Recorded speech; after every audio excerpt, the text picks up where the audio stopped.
আসসালামু আলাইকুম। শ্রীমঙ্গল ব্লগের দ্বিতীয় পর্বে আপনাদের স্বাগতম। প্রথম পর্ব কিন্তু আপনারা দেখেছেন, সবাই পার্ট 2 চেয়েছেন, এর জন্য দ্বিতীয় পর্বটি আনলাম। একটু দেরি হয়ে গেল, এর জন্য দুঃখিত। আমরা কিন্তু নূরজাহান চা বাগানের উদ্দেশ্যে যাচ্ছি। পাহাড়ি আঁকাবাঁকা মেঠো পথ ধরে আমরা কিন্তু একটি চাঁদের গাড়ি নিয়ে এগিয়ে যাচ্ছি সোজা। দুই পাশে বিশাল বিশাল পাহাড়, পাহাড়ের মাঝ ঘেঁষে রয়েছে অনেক চা বাগান। মাথার উপরে সূর্য কি দিচ্ছে সকালে বেলা, বৃষ্টি রোদ নাকি? বৃষ্টি রোদ। আমরা চা বাগানের মাঝ বরাবর যাচ্ছি রাস্তা দিয়ে মেঠো পথে। এজন্য এক ভিন্ন রকম চাঁদের গাড়ি, শ্রীমঙ্গলের জন্য চাঁদের গাড়ি সেরা রে। ছবিগুলো না ভাই, ব্লুটুথে কানেক্ট করতে হবে, ব্লুটুথ কন্টেন্ট তো ভিডিও চালু করে নূরজাহান চা বাগানে এসে পড়েছি আমরা। সকাল সকাল চাঁদের গাড়ি যেন এখানে উপস্থিত হলো। আমি সবসময় উচিত কথা বলি, সে যেই হোক। সবসময় উচিত কথা বলে না কথা। আপনারা প্রথম পর্বে কিন্তু দেখেছেন শ্রীমঙ্গলে কিভাবে যায় ট্রেনে, ঢাকা টু শ্রীমঙ্গলে একটা জার্নি দেখেছেন। এখন শ্রীমঙ্গলে নেমে আমরা কোথায় কোথায় ঘুরবো এই ভিডিওতে আপনারা দেখতে পাচ্ছেন। শুরুতে আমরা কিন্তু রাবার বাগান পেরিয়ে শ্রীমঙ্গলের সুন্দর একটি চা বাগানে এসেছি। এটা হচ্ছে শ্রীমঙ্গল নূরজাহান চা বাগান। এরপর কোথায় যাই, সাথে থাকুন। আমরা থামিয়েছি মাধবপুর পুরানবার এসে পড়েছি। এখন এখন এখানে ডাব খাবো, ডাবের পানি খাবো। আমরা ডাবের পানি খেয়ে পরে আমরা যাবো লেওড়াছড়া, যাবো লেওড়াছড়া।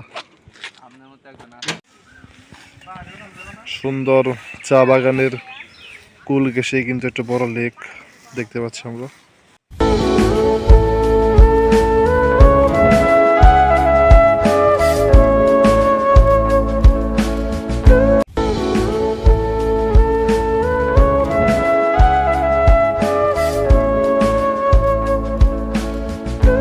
শ্রীমঙ্গলের দর্শনীয় স্থান মাধবপুর লেক ঘুরে কিন্তু এখন এসেছি আমরা লাওয়াছড়া জাতীয় উদ্যান, মৌলভীবাজার।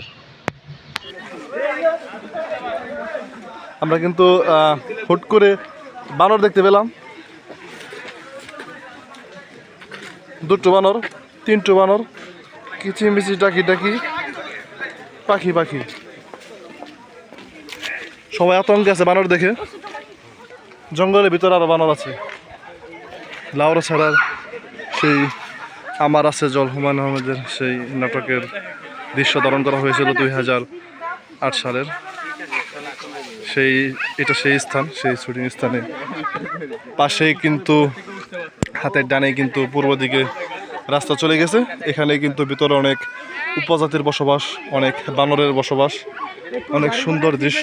এগুলো দেখে আমরা মনোরম পরিবেশ উপভোগ করে আমরা আবার চলে যাচ্ছি নিজের গন্তব্যে। বাহিরে ছিল অনেক গাড়ি আমরা রেখে আসছি, আমরা এখন সেই গাড়ির কাছে যাব। এরপর আপনাদের ব্লগে এক একজনের বয়স এক এক রকম থাকবে। সুন্দর একটি আমরা মসজিদে নামাজ পড়বো, যে মসজিদে জিলাপি দেয়। আমরা এখন একটা মসজিদ নির্বাচন করব। এই যে একটা মসজিদ, আমরা চারটা জামে মসজিদ পেয়ে গেছি। মানে দীর্ঘ মাইল কিন্তু চা বাগান পাড়ি দেওয়ার পরে কিন্তু বাগানের সামনে একটি বড় পাহাড় দেখতে পাচ্ছি। সামনে একটা ছোট একটা নদীর মতো বয়ে চলেছে।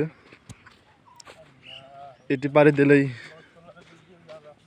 দিলেই কিন্তু সেই পাহাড়ের উপর আরো একটা বড় পাহাড় আছে।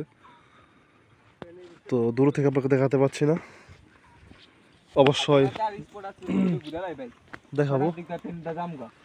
এখন হচ্ছে যে দূরের দিকে ভাই অবস্থা খারাপ হয়ে যাবে। মশাল গাছ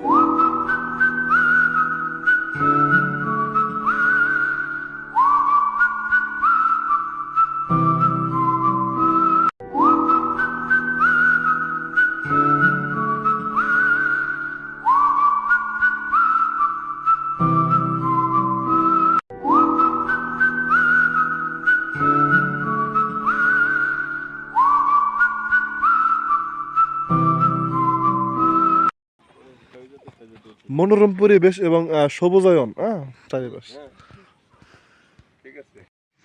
সারাদিন শ্রীমঙ্গলের বিভিন্ন দর্শনীয় স্থান ঘুরে কিন্তু আমরা আবার সেই শ্রীমঙ্গল স্টেশনে ব্যাক করেছি।